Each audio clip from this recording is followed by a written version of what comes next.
Hi, this is Nag.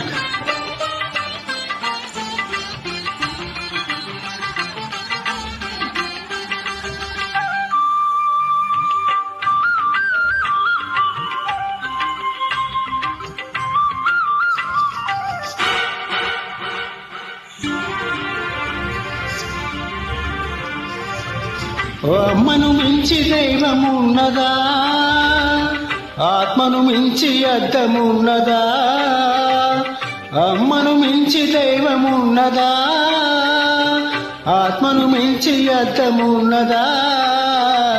జగమే పలికే శాశ్వత సత్యమిది, అందరినీ కనే శక్తి అమ్మ ఒక్కటి. అవతార పురుషుడైన ఓ అమ్మకు కొడుకే, అందరినీ కనే శక్తి అమ్మ ఒక్కతే. అవతార పురుషుడైన ఓ అమ్మకు కొడుకు.